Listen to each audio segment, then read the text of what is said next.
Tonight, breaking news. The federal government cancels Novak Djokovic's visa, the world number one to be deported. Also, 2 double homicides in a night of horror in Melbourne. A 10-year-old girl and her mum killed in Mill Park. A 73-year-old man accused of shooting 2 neighbours in Mordialloc, leading to an armed standoff with police. Put the weapon down! Melbourne COVID patients set to be moved into hotels. Prince Andrew stripped of his titles and banished by the Queen. And England strikes early on a very green Hobart pitch. Live from Melbourne, 7 News with Mike Amor and Rebecca Madden. Good evening. There is breaking news on Novak Djokovic's visa saga. Just minutes ago, the federal government revealed his visa has been cancelled in the public interest. Nick McCallum is live at Melbourne Park. Nick, he could be banned from the country for 3 years. In a sign he was expecting the worst, Novak Djokovic brought forward his training session to early morning from mid-afternoon. Make up your mind, Alex Hawke, on what you're doing. And where are you? You're missing in action, mate. Make a decision. Djokovic's lawyers have indicated they're prepared to fight. Experts say the government cannot afford the embarrassment of losing in court again. I think the government is particularly worried that whatever legal action it takes, Mr Djokovic will appeal. This will be back in the courts, and it is quite possible that the government may lose again. Greek star Stefanos Tsitsipas, who lost to Djokovic in last year's French Open final, has lost patience with the Serb. For sure, he has been playing by his own rules. He says Djokovic's stance degrades 98% of players who are vaccinated. Makes the majority look like, I don't know, like they're all fools or something. While Tennis Australia tried to put on a brave face to emphasise the Open's party atmosphere, the Djokovic crisis overshadows all preparation. And business leaders are concerned all the chaos, all the confusion surrounding Novak Djokovic will damage Melbourne's international reputation as a centre for major events. This is a major international event. You would have expected that we want to put our best foot forward and that there was smooth as possible liaison coordination, singing from the same song sheet by the authorities. When it comes down to it, often Team Australia is not functioning as well as it should be. Nick McCallum, 7 News. Rebecca, a short time ago I got this statement from Alex Hawke, the Immigration Minister. Today I exercised my power under Section 133C of the Migration Act to cancel the visa held by Novak Djokovic on health and good order grounds on the basis that it was in the public interest to do so. In making this decision, I carefully considered information provided to me by the Department of Health, the Australian Border Force and Mr Djokovic. The Morrison government is firmly committed to protecting Australia's borders, particularly in relation to the COVID-19 pandemic. Now, we understand this ban is relevant for 3 years, so Novak Djokovic will not be allowed into Australia for 3 years. We also understand under Australian law, he must now be arrested by Border Force and taken to immigration detention, pending, of course, any court proceedings. And we do know his legal team has been quite adamant over the past couple of days they will challenge any deportation order in court, and I have no doubt there will be an emergency session coming up this evening. It's now also very clear the legal ramifications of all of this will run into next week, and it is entirely possible that Novak Djokovic will be in immigration detention when he's scheduled to play his first round match either on Monday or Tuesday. Back to you. Nick McCallum with that big breaking news on Novak Djokovic. Thank you. There are 2 double murder investigations underway in Melbourne after a night of tragedy left 4 people dead. The victims include a 6-year-old girl and her mother killed at Mill Park in a family tragedy. There was one survivor, a 10-year-old, who somehow escaped. Police say Prabal Sharma's stab wounds were self-inflicted after he stabbed his wife and daughter to death. It sounded like a man just screaming, and he just kept telling whoever it was that he loved the person, I love you, and then just screaming out of frustration. Mill Park locals called 000 around 7:30 last night after hearing screams from the Sharma home. All she could hear was just the guy screaming for help, yelling for help and all that. He was going on like this for, I think, until the paramedics and the cops arrived. What they witnessed on Kellaway Crescent will haunt them forever. She was bleeding from her neck because she was holding, and at first my mom thought she might be wearing a red dress or something, but when she saw her holding her hand, she realised that it's blood, and her whole feet was full of blood. Mr. Sharma allegedly stabbed his wife Poonam and 6-year-old daughter Vanessa inside the house. 39-year-old Poonam managed to run to her neighbour's home before her husband caught up to her. The dental nurse died on her neighbour's doorstep. Little Vanessa was taken to hospital but couldn't be saved. The couple's eldest daughter Angela, the only member of the family to escape. She's tonight in the care of social workers. She's been through an absolutely, a terrible traumatic incident, and it's really, really important that she's provided with the care and support that she needs to, navigate her way through this. And Jody Lee, the father, is still in hospital this evening. Mike, Prabal Sharma remains in a critical condition in hospital tonight, still too ill to speak with homicide detectives. When they are able to, their biggest question will be why. Police so far saying they still don't know the motive behind this attack. 7 News has been told by family that Mr. Sharma was dealing with mental health challenges in the lead up to this tragedy. We know emergency services visited the home just hours before the stabbing incident, assessing a person inside but clearing them just hours later. Mike? Live in Mill Park, Jody Lee, thank you. Now to Mordialloc, where a neighbourhood dispute has ended with 2 men dead and a 73-year-old alleged gunman in custody. He's accused of shooting the men, then pointing the rifle at police when they tried to arrest him.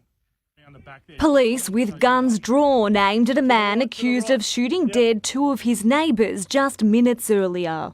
Put the weapon down! The alleged killer had his rifle pointed at police. An officer fired a shot but missed. The limping 73-year-old man was taken away in handcuffs as his 2 alleged victims, aged 62 and 72, lay dead in their unit complex. Just heard the gunshots. There was 4 or 5. It started when a man aimed a gun at a group of people outside the units on McDonald Street and opened fire just after 9 o'clock last night. Witnesses say the dispute was over COVID vaccination. He's not vaccinated and they sort of segregated him. He was always a nice man. Adam DeMarchi had walked past them moments earlier, wishing them a happy new year. The second I jumped in the car, which would have been 5 to 7 seconds later, I hear a gunshot.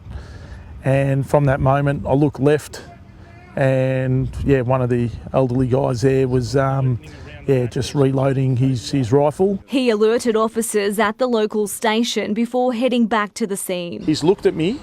I go, come here, and I'm just abusing him, trying to get him away from the other people. He looked at me, loaded, walked around the corner. The government housing complex was taped off all day as homicide squad detectives bagged evidence and sought to find out exactly how this tragedy unfolded. We believe it to be some sort of neighbour dispute.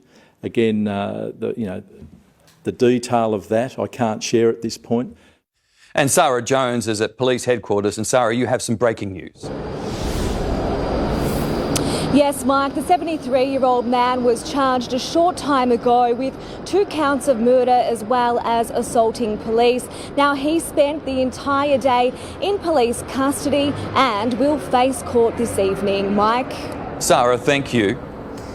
COVID hospital patients will be moved into hotels from Monday to ease pressure on the health system.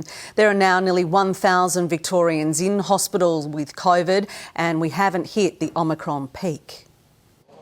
From hot hotels to hospitals, the Pullman and the Mantra set to become Medi hotels. This will alleviate some of the pressure on our hospitals. The CBD and Epping hotels will house patients nearing the end of their hospital stay, freeing up space for people with higher care needs. These are patients who would typically otherwise be looked after at home by our hospital in the home service. Victoria recorded 34,836 new cases today and 18 deaths. There are 976 COVID patients in our hospitals, up 23 on yesterday. That's why we're pleased to be offering this hospital overflow accommodation in 2 of our hotels. We'll be using the staff that we ordinarily have in our hospital and the home service. It makes sense. We've got a massive shortage of staff out there at the moment. Up to 7,000 nurses and midwives are being furloughed every day. Every attempt made to make this a little less of a disaster is very welcome. The hotels will care for around 300 patients at a time, the first of which will arrive here on Monday. Unvaccinated overseas travellers will do their quarantine at separate hotels. Every room and corridor will have an air purifier.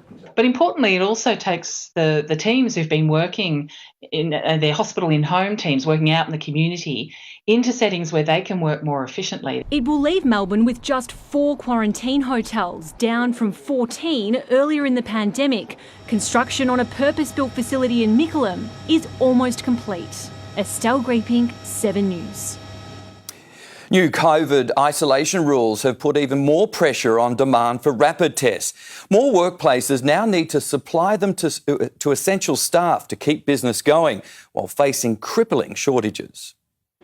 In the afternoon heat, customers line up around the block in Carnegie for rapid tests. To be exempt from isolation rules, critical workers must use them for 5 consecutive days. It would have been better if there was a consistent national approach to the procurement of rapid antigen tests. People can't access them.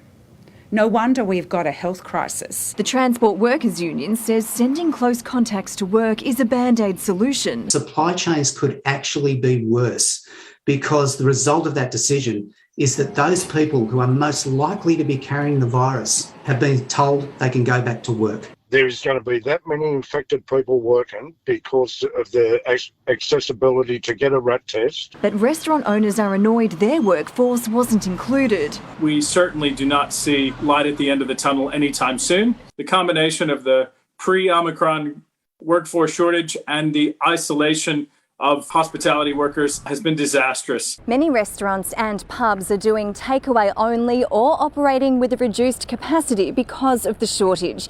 And they say the hottest competition in the industry is for staff with experience. And that is certainly leading to higher wages and ultimately higher prices for consumers. The Northport pub in Port Melbourne reopened today, the owners forced to extend their Christmas break. I think the people that are experienced in the area know that they can pick and choose and work where they would like to work. And so it's, there's definitely a skills shortage. Unions reminding shoppers the shortage is in people, not supplies. So the big message to the public is don't panic. Just be respectful of retail workers, get the supplies you need. Emma O'Sullivan, 7 News. The Omicron peak is still ahead of us in Victoria, and medical experts say boosters will be our fast track to the other side. And there is some hope cases peak sooner rather than later. I think it's going to be, within the next week or so. We expect the peak to come down fairly quickly. This week, the Pfizer boss said 2 doses of its vaccine do not provide enough protection against Omicron. What the CEO really meant was that it was not very effective at all against transmission of Omicron. It still really reduces our chance of getting seriously ill as compared to people who haven't been vaccinated at all. And Pfizer is still fine as a booster. Victorians have 2 options for their 3rd shot, Moderna or Pfizer. Whichever one you can get, you get it. There's some initial studies that show Moderna might be just a tiny bit more effective, but really it's such a small difference. Get whichever vaccine you can actually access this week, particularly people 60 plus and anyone who has underlying conditions that could put them at more risk. When can you get it? Well, anyone who's had their 2nd jab more than 4 months ago can get a booster right now. But at the end of January, that is reduced to a 3-month gap. I really do encourage people to get their booster shots as soon as possible. it will certainly help Victoria get to that peak as quickly as possible and start coming down the other side. Many vaccine companies are working on a specific formula to target Omicron, and Pfizer says theirs could be ready as soon as March. Prince Andrew's royal life is effectively over tonight. The Queen has stripped her favourite son of his military ties and titles. Royal commentators say there's no way back for the Duke in the face of allegations he sexually assaulted a teenager. Driven from his home on the Windsor estate, Prince Andrew breaks cover. He was off to see his mother to learn he's lost many of the trappings that come with being a royal. It's pretty traumatic stuff, unprecedented really. After remaining silent for months, Buckingham Palace's statement was short and sharp. With the Queen's approval and agreement, the Duke of York's military affiliations and royal patronages have been returned to the Queen. He will continue not to undertake any public duties and is defending this case as a private citizen. The case, the civil claim by Virginia Giuffre that Prince Andrew sexually assaulted her, that's now proceeding to trial in New York. Prince Andrew loses the right to be referred to as His Royal Highness in public. The Falklands War hero also stripped of his honorary military roles after 152 veterans wrote to the Queen saying his position was untenable. I think we all wished that he had taken matters into his own hands much earlier on. The Queen will now reallocate more than 100 patronages to other members of the royal family.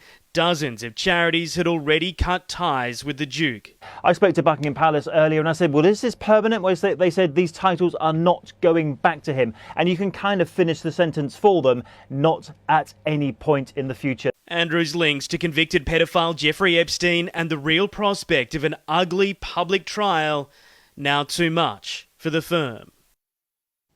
Now to the storm warnings, and Jane Bunn joins us now. And Jane, it's unsettled on another hot and humid day. Mike, the humidity absolutely skyrocketed today and a trough is bringing thunderstorms. The first wave of them was last night when lightning showed just how powerful it is, striking a yacht in Sandringham, setting the vessel on fire.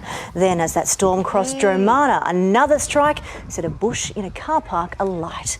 They continued to rumble through the night and there were a few big ones over us this morning. It was generally dry during the middle of the day. Then mid-afternoon they developed once again. Now these were generally in eastern suburbs moving through there and around Geelong. Central and eastern Victoria have the storms today and now in the yellow areas they can bring heavy rain, damaging winds and large hail. A very large section of them coming into these parts here now. I'll have more soon. Great, thank you very much, Jane. A truck driver had a close call when a stack of shipping containers fell onto his vehicle in Altona North this morning. A stack of containers overbalanced with one falling right into the cabin while the engine was running. Luckily, the driver had just stepped out to get a coffee. Firefighters were called to make sure the area was safe and WorkSafe is being called in to investigate. Jackie Felgate's here now. Jack, that is one very green wicket in Hobart. It sure is, Beck, that's right, and it's causing big dramas for the Aussies. 3 wickets have tumbled in the first 45 minutes of play, making it England's best start to a test this summer. We've got full coverage coming up. Also, India's furious reaction and suggestions of cheating at an overturned decision in South Africa. The mega payday putting a smile on the face of tennis superstar Naomi Osaka. Plus, Cameron Smith's multi-million-dollar success on the green. We'll hear from him exclusively. And, of course, we'll have an update on Novak Djokovic. We will indeed. OK, thanks, Jack. A teenager is facing a long road to recovery after being stabbed outside a KFC while defending his girlfriend. Their son almost died. Now his parents are speaking out about teen violence. That's next. A Victorian treasure added to the world's travel bucket list. A soldier's letter finally makes it home, 76 years after it was sent. And coming up, why couples are making cutbacks on their big day and spending less on weddings. An 18-year-old boy faces a long recovery after he was stabbed in the chest while trying to protect his girlfriend in Pakenham.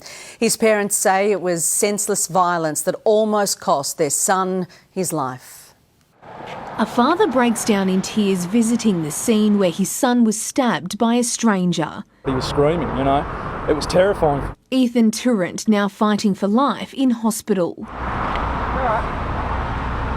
As a father, you think you can protect your kids? The 18-year-old was at a KFC in Pakenham with his girlfriend and best mate on Monday night when he was attacked. There was a group of boys that started antagonising him, being a bit facetious towards his girlfriend and his mate and stuff, and Ethan just politely said to him, listen, you need to just stop it. One of the boys then pulled out a large knife, stabbing him in the chest. Didn't know him from a bar of soap. No, never seen him before in his life. It was a bit strange. Like, he sent me a message and he said, whatever happens, I love you. And I was like, no, that's not right. And I said, you're all right. Ethan had open heart surgery and spent 3 days in ICU.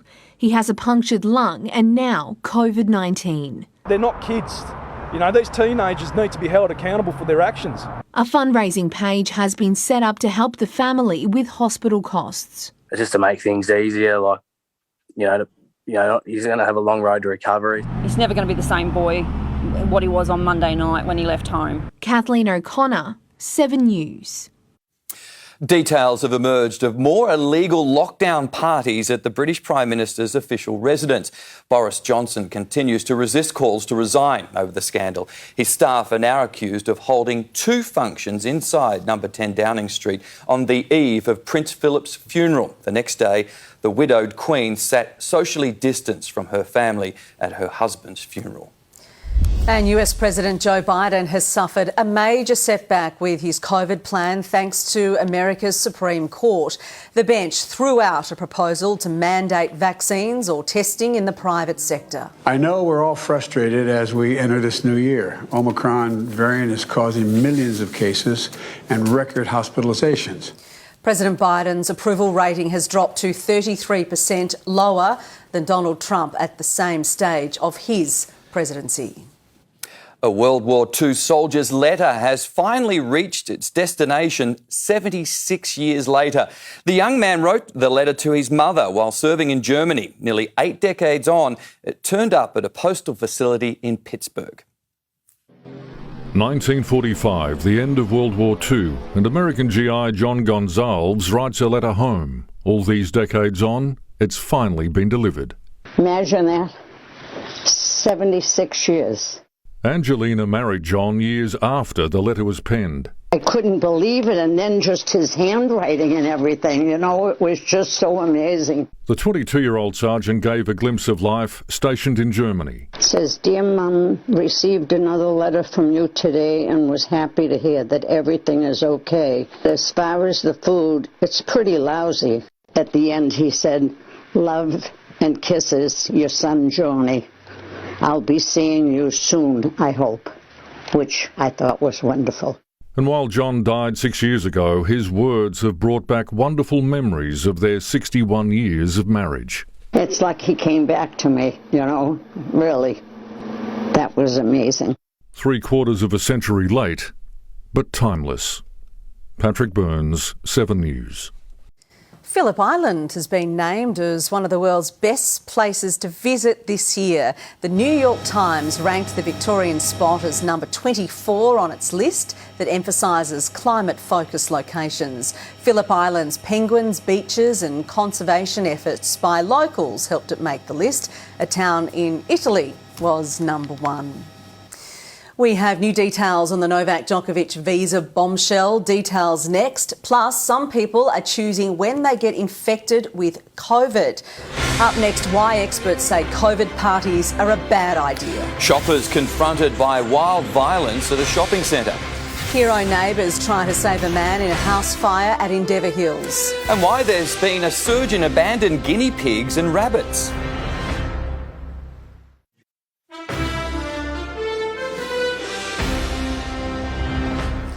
Returning to our breaking news, Novak Djokovic could be forced to leave the country within hours after the federal government cancelled his visa. Let's go back to Nick McCallum at Melbourne Park. And Nick, the world number 1 will be deported.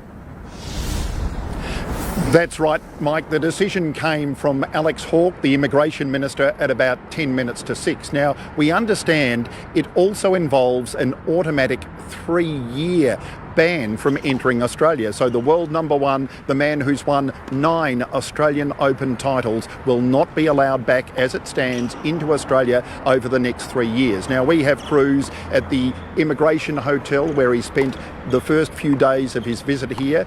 There is no sign of him there. We also have Cruz at his lawyer's office. There's no sign of him there. As I mentioned earlier, there is a requirement for the Australian Border Force to find him wherever he is now, to put him in a van and take him into some sort of immigration detention. It is being reported online that he will be deported as early as this evening, but we do know that his lawyers have been preparing over the last few days for this very eventuality, and they no doubt are currently planning an emergency application before the courts to try and get a stay on the deportation.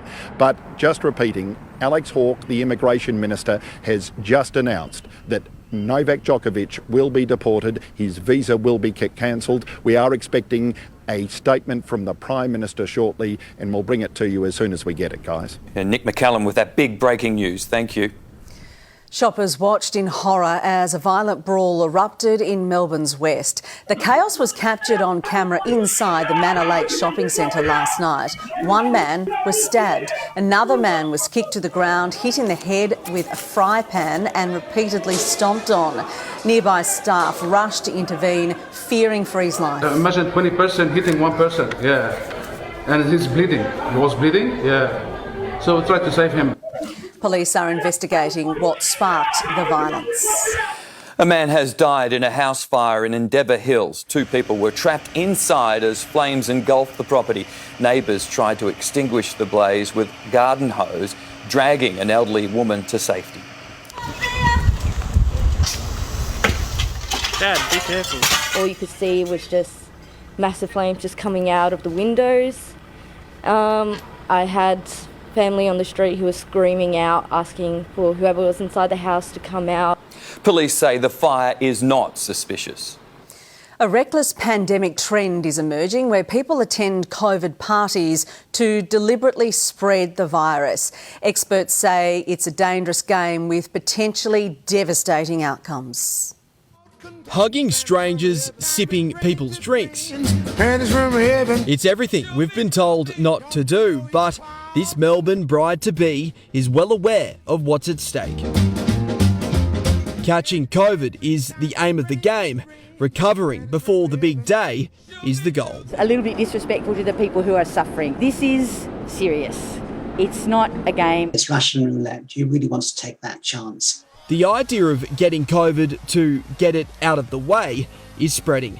In fact, COVID parties are reportedly happening behind closed doors. You're taking your life in your hands when you're willing to do that. Despite it being a mild variant, it's proven to still be deadly. I would hate to have a situation where people were knowingly exposing themselves to any COVID virus. But after 2 years of lockdowns, breakdowns, death and despair, many don't need to be told. It's pretty silly. I feel like the immunity only lasts for a month anyway. You just don't really know how it's going to hit you or how hard. Experts say that intentionally trying to catch COVID for the antibodies is not a safe alternative to the jab. In fact, the official advice from ATAGI is to get a booster shot as soon as you have recovered from an infection. The protection you get from being vaccinated is much greater than the protection you get from recovering from infection. Bill Hogan, 7 News. There's been a sharp rise in the number of rabbits, ferrets and guinea pigs ending up in animal shelters. Many families buy what's known as pocket pets without realising just how much work is involved in caring for them. First, it was an influx of pandemic puppies, but when dogs and cats were in short supply, a much smaller companion took their place until the reality of the commitment set in. Rabbits and guinea pigs are traditionally known as good kids' pets.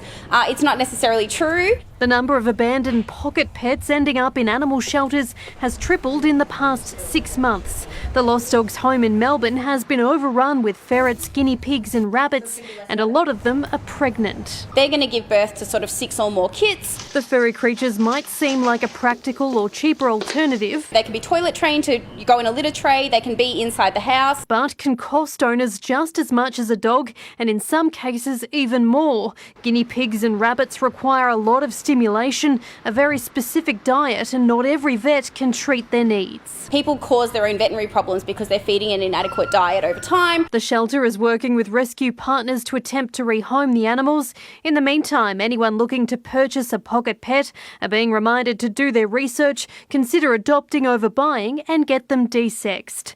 Rochelle Brown, 7 News. Stay with us on 7 News. New details are coming in on the Novak Djokovic bombshell. The latest live is coming up.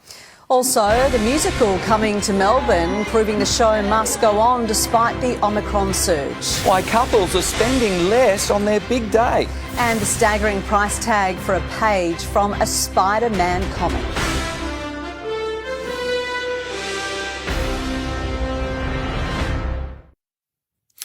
A record-breaking Broadway musical is finally coming to a Melbourne stage after a delay. Alanis Morissette fans are in for a treat with Jagged Little Pill now showing at the Comedy Theatre. Music is therapy. This show is therapy. We all need it to survive, don't we? 100%. Come to the show. All performances have strict COVID protocols in place. Police say the Hillsong Church will not be fined over this summer camp event involving hundreds of maskless people singing and dancing. Both are prohibited under New South Wales virus restrictions, and the state's health minister wanted action taken. But under the rules, religious services are exempt. A couple's big day doesn't come cheap, but new figures show Australians are spending less on tying the knot. The main reason, COVID density caps mean weddings are much smaller, but the industry is still expecting 2022 will be a bumper year. Searching for her dream dress, Emily Badger can hear wedding bells already. Now that COVID's now settling down and we're able to get out and actually start planning, it's a bit more exciting. And for many, finding the perfect fit and place for the day has come with a bonus. When I was doing some research, I came across some venues that surprisingly were a little bit more cheaper. With the average cost of a wedding in Australia dipping from 2 years ago, a total spend of $27,000, $5,000 less than in 2019. A dress setting the bride back over $2,000, a cake more than $500, for the venue hire almost $14,000. Naturally, people can't have the same amount of guests that they've been having, but also international and interstate guests not being able to travel in for the big day. More happy to splurge on a smaller guest list. Having less guests, they actually can contribute more to the actual menu. From density limits to regulations on vaccination status, venues like this one have experienced a turbulent past few years. But it's hoped that with the new year, spending will go up as long as restrictions aren't reintroduced. 2022 is on track to be the biggest year of weddings since 1984. For those who've held out for that fairy tale moment. Every little girl dreams of their wedding, so it's so nice for it all be coming together now. Angelique Opie, 7 News. Prosecutors have laid the most serious charges yet a year after the Capitol Hill riot. Stuart Rhodes, the head of far-right militia group the Oath Keepers, has been charged with seditious conspiracy. He's one of 11 people now accused of attempting to overthrow or destroy the government of the United States. Rhodes is accused of planning an attack on Congress, citing a civil war before the riot. Rare comic books don't come cheaply, but this next sale is unheard of. A single page of a Spider-Man comic has sold at auction for $4.6 million. The original artwork shows Spider-Man with a black costume for the first time. You want to be a big fan for that. Yeah, you would. Jackie Felgate is back with sport now. Jack, the Aussies are certainly up against it in Hobart. Hello, Beck. Yes, a dream start for England, claiming 3 big wickets in just 45 minutes. The pitch causing all sorts of trouble for the home side as they scramble to gain some control. Turmoil for the Australian Open with the cancellation of Novak Djokovic's visa, the latest from Melbourne Park. Another podium finish for one of Australia's top medal hopes heading to Beijing. And an exclusive chat with the hottest golfer of the moment, as his victories keep coming. Welcome back. The Australian Open is in disarray after Novak Djokovic's visa was cancelled by the federal government. Mitch Cleary is live at Melbourne Park. Mitch, what does this mean for the tournament? Well, Jackie, while we wait to see whether the Djokovic camp will appeal, this has been absolute chaos for the men's draw in the last hour. For now, the 5th seed Andrei Rublev will take Djokovic's spot as the number 1 seed. 17th seed Gael Monfils will then move up to take the spot at number 5. It also does open up the draw for others like Rafa Nadal, who, like Djokovic, is currently on 20 Grand Slam titles. Even players like Andy Murray, who's currently locked in a 10th semi-final at the Sydney International. All of this came on a day when last year's women's winner made history. All smiles at training, and for good reason. Reigning champion Naomi Osaka named the highest earning female athlete in a single year ever overnight. Forbes calculating she netted more than 78 million Australian dollars in 2021. Aussie world number 1 Ash Barty 8th with 9.5 million. The pair on track to meet in the 4th round. The winner could later face reigning French Open champion Barbara Krejcikova, who saved 7 match points to book a Sydney International final berth. One heck of a semi-final here in Sydney. Last night, Thanasi Kokkinakis' hot form continued. Well, there's no place like home for Thanasi Kokkinakis. Through to the Adelaide International semis. Next week, he'll be one of 10 Aussies, headlined by Alex de Minaur and Nick Kyrgios, who lands in Melbourne on the weekend after COVID. Matt Ebden vying to become the 11th by winning his qualifier tonight. Mitch Cleary, 7 News. Now to the cricket, and England are buzzing after a dream start to the 5th Ashes Test. The Aussies were reduced to 3 for 12 early after losing the toss and being sent into bat on the greenest of pitches. Now they're battling the pink ball under lights. Ashes on the Apple Isle for the first time, like a COVID-safe Christmas, come very early. Come on, Aussie! With 2 presents for Scott Boland, past fit, and a wicket so green it even shocked Tasmania's favourite son. There weren't too many that I played on down there that looked anything like that. Support too for an absent local hero. Alex Kiriachi Piney! Add in early rain and the call for the toss winner was simple. Overhead conditions and that live grass, nice opportunity to bowl first. Not too upset. With Sam Billings on debut and Jimmy Anderson and Johnny Bairstow out, plus a host of other changes, England's 4-pronged pace attack went to work. Usman Khawaja and David Warner were only reunited for 6 shaky overs. Edge and gone! Warner out for a duck, the first victim of a deck doing plenty. Yeah, this is a leg spinner. The recalled Ollie Robinson should have also had Labuschagne on 0.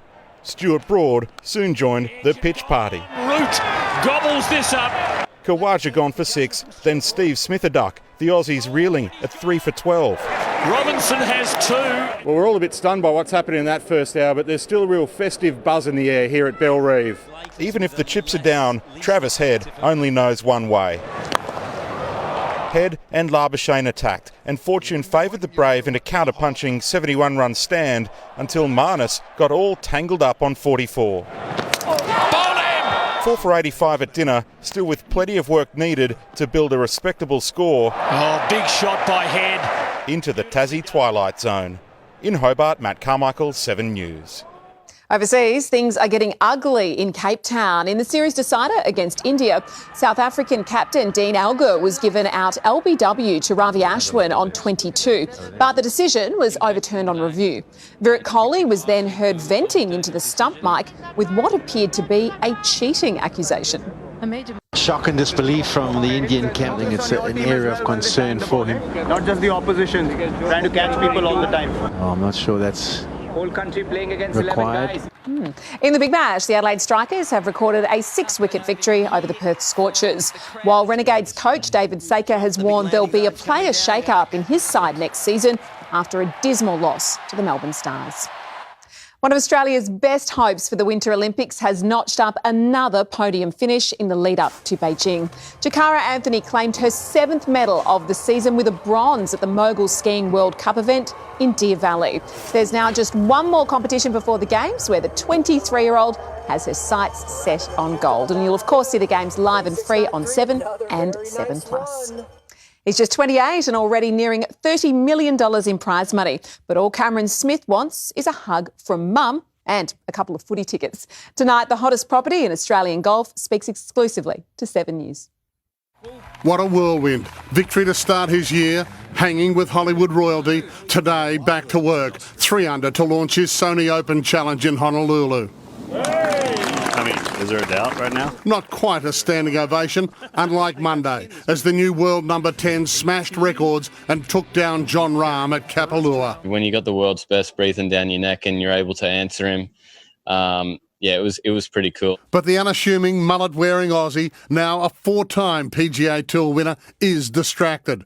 COVID's ensured he hasn't seen family for over 2 years. I miss him so much, and I just want to give Mum a hug and a kiss. I feel like it's been way too long. Success has gifted Cam Smith the trappings: the plush Florida pad, the cars, he's a self-confessed revhead, and the boat, which consumes his leisure time.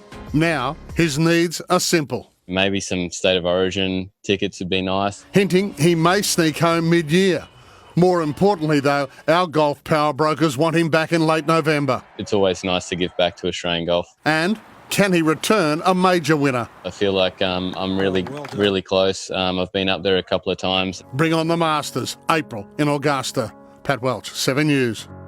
That's all for sport. And who doesn't love a hug from their mum? Never How too sweet. old for a I think his mum might want to get the scissors out, but anyway. Jane Bunn returns now. And Jane, how does the weekend?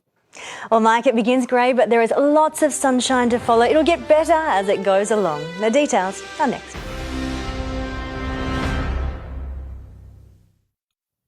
Before we get to the weather, let's go back to Nick McCallum now on our breaking news. And Nick, you have just received a statement from the Prime Minister.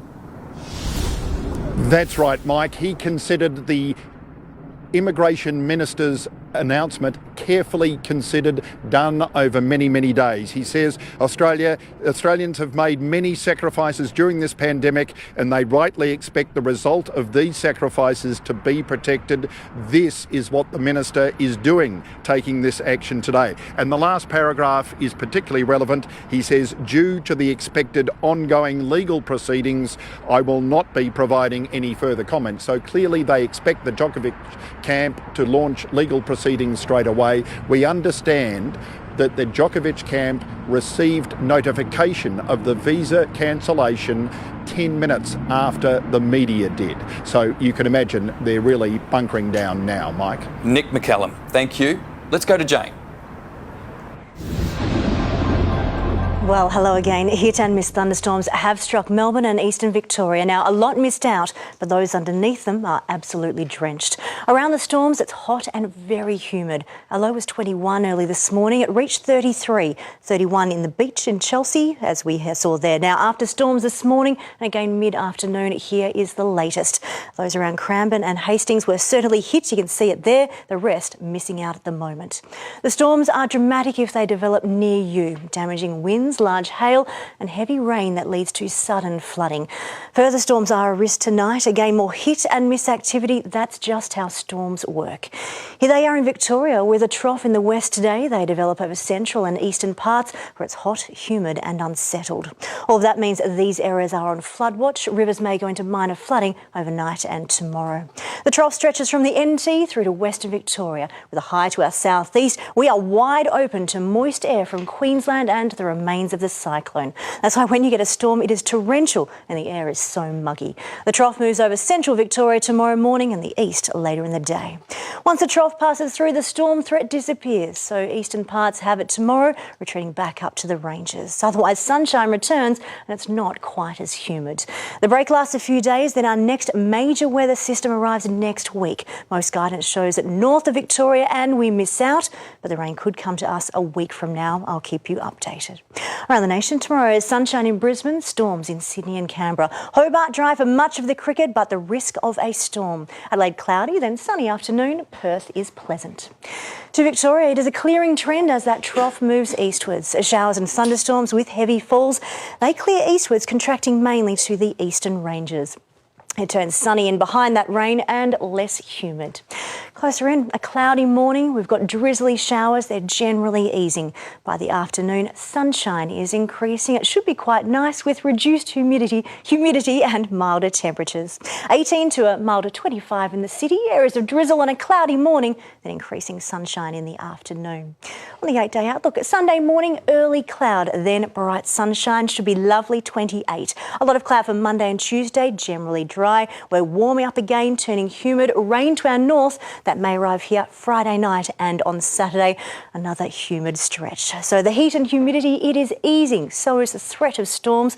We've got drizzly cloud clearing to afternoon sunshine. So tomorrow it's a pleasant 25 and the weekend looks pretty nice indeed. Sounds pretty good. Thanks, Jane. And that's 7 News for this Friday. We'll have updates throughout the night. For now, from the 7 News team, have a great weekend. Good night.